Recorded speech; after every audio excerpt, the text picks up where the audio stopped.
Hi, I'm the Boss Problem Buster, founder of the Pay Raise Commando, a senior organizational consultant of 24 years, having worked across cultures, industries, and ranks with 7,250 employees trained between us, my team and I.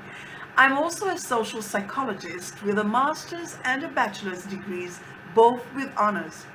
My team and I train passed over corporate professionals like you to get that pay raise and promotion you're overdue for, so that you can finally kill your Monday blues before you sink further and bring your inner joy back, which is the best part of my job and the goal of this channel. Now, back to the salt mines.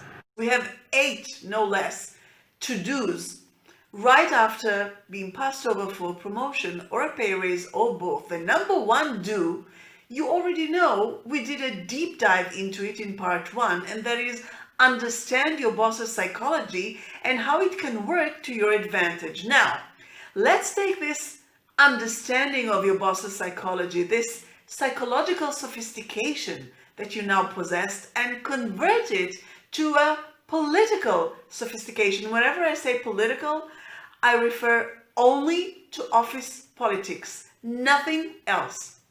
This political sophistication is priceless because it enables you to navigate more astutely in the whitewater rapids that are office politics. And that is crucial because it is that navigation which will get you that promotion and or pay raise you so desperately want to have. In part 1, we've seen that your boss is very vulnerable after passing you over for a promotion or a pay raise or both, even more so than you are, which at first might have sounded odd or impossible, but I think by the end of it, you were convinced. Today, we'll see how this vulnerability of his is your in the quest to rehabilitate and rebuild your crushed position in your department, so you will learn how to use it to your advantage. Let me give you the quickest TLDR, too long didn't read, on the first part. You need to be a bad boy employee, full stop. And thus, the second do right after being passed over for promotion or a pay raise or both is indeed the conclusion of the first do, and that is be a bad boy employee. As we've seen in part 1, there is a paradox of the good boy versus the bad boy, so by now you know which one will work for you and to your advantage and why. But what would that actually look like? What would your boss's appeasement of you potentially be? Here are some options. Maybe your boss will give you some new responsibilities that you really would like to have, or maybe less of the responsibilities you don't like. Maybe a degree of control over projects that are near and dear to you if you didn't have any before, or a greater degree of control if you already had some, or maybe even a lead role in a tentpole project, making you a true linchpin. Sounds good, doesn't it?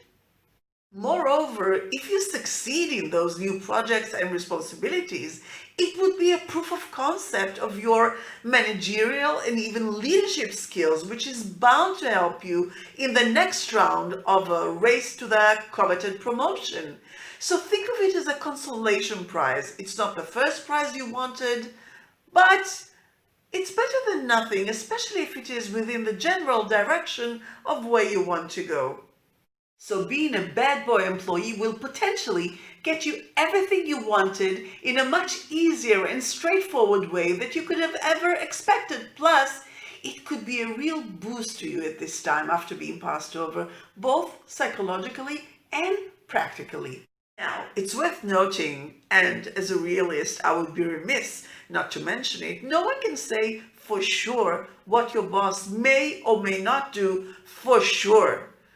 It depends on a complex matrix of a billion moving parts, which is why I can't promise you anything. Nobody can. But isn't it worth a shot? Especially when you compare it to where you are right now. If you'd like the full transcript of this video and all the videos on this channel, see the link in the description. It's on our website, bossproblembuster.com, because it's too long to paste here, so not a trick to get you there. But If you do hop over, you'll find many practical reads and a forum where you can discreetly and anonymously ask us anything in regards to landing that promotion and pay raise, to which we reply very quickly.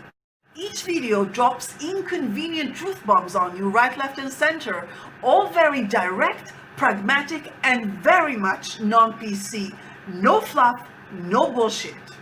So, if you'd like to get a promotion with a pay raise, or a pay raise independent of a promotion, kill your Monday blues and bring your inner joy back, and if you can handle the truth, you can handle the truth.